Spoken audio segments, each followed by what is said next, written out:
And so let's take plural marriage, because he was told if he didn't live it, he'd be slain by an angel, according to his history. And then one of his apostles, who was alive when Joseph Smith was alive, Wilford Woodruff, set it aside, the practice of it. So let's just look at that for a moment. Okay, we believe that Wilford Woodruff received a revelation from God to set that aside, and yet Joseph had introduced it.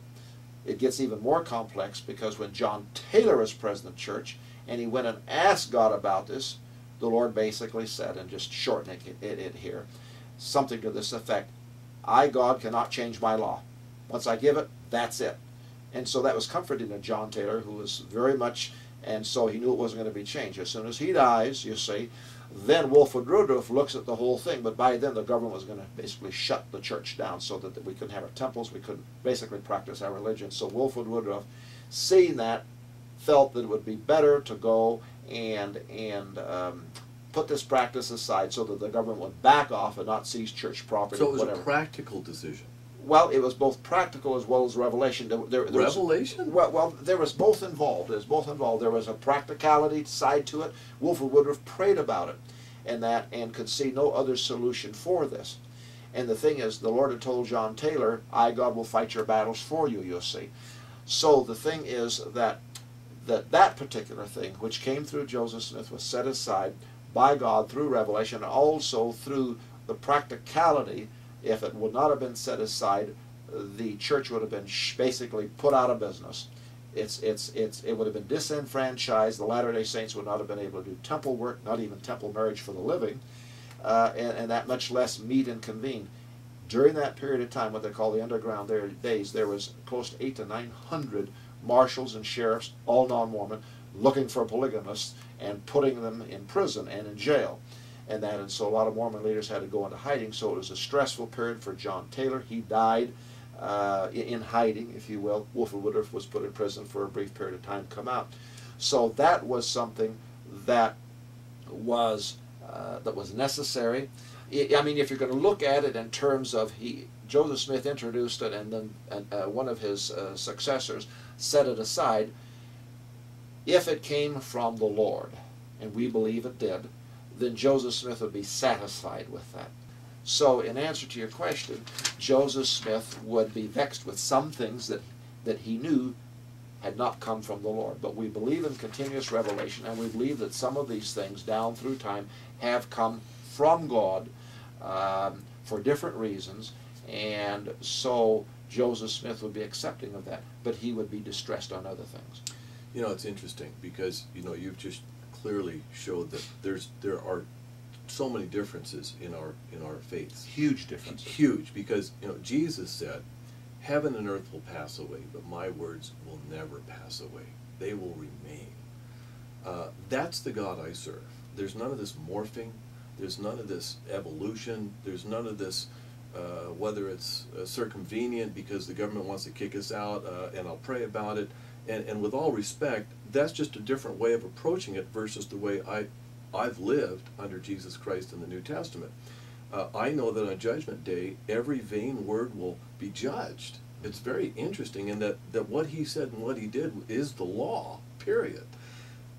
So, you know, that's what I live with. And even amongst my peers, if I might say, with the Christian denominations, they just can't believe that Jesus isn't more understanding and tolerant and ecumenical. You know, this lukewarm hogwash that's being passed out. I'm just sad to see that your particular persuasion of faith has dropped into that same soup and can't be seen anymore. Just like that statue we saw. Yeah. There's not something that moved a little ways off. There was a direct misquote to submit to the popular culture, not to inflame anyone's sensibilities, that all Christian denominations were being called an abomination, and that all the believers, professors, were corrupt. Now, they did that to mask the words of their founder. I know that on Judgment Day, if Joseph Smith is there, he's going to deal with that.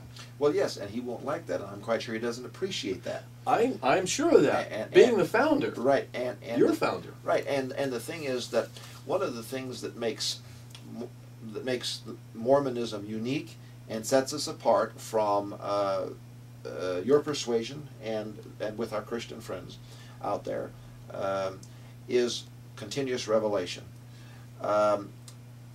Very short story, which kind of defines. Big difference. Yes. Yes. Which defines things, and I think then this is a true incident from early church history, and it pretty much puts it all in perspective. In Nauvoo, there was a meeting of the brethren and members. Joseph Smith asked his brother Hiram, church patriarch, to get up and preach a sermon.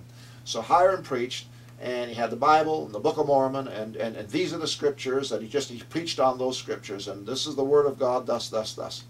And then he finished, sat down. So then Joseph Smith asked Brigham Young to get up. Well, Brigham Young basically took the Bible and the Book of Mormon and the Doctrine and Covenants and said, well, you know, while these are our scriptures and everything, and he set them down, he said, yet, he said, they do not take precedent over continuous revelation. He said the revelations to the prophets of God take precedent over those scriptures. And then Brigham elaborated on that, and then he sat down. He sat down. Joseph stood up, and he said something to this effect. Brigham Young this day has preached to you the word of the Lord. And he sided more with Brigham than he did with Hiram. Yes, no, I see that. Yes, and so that right there sets us apart, and this continuous revelation business allows for change, allows for whatever, you see, down through time, and so we are in a situation now where then we have to say, well, all of these changes in that, you know, have they come about through continuous revelation? Have they come about through accommodation? It's a little bit of both. And that's why it's hard to pin, when you're talking to Latter-day Saints, it's hard to pin down, well, that's not an answer, well, that's, you see. And that's one big difference. And our viewers need to understand that. They really do. And that's why we have this is our communion, is that people that think that these are just all denominations in this lukewarm fuzz, we're standing up today saying, no way. They're a big polemic difference. They're totally different.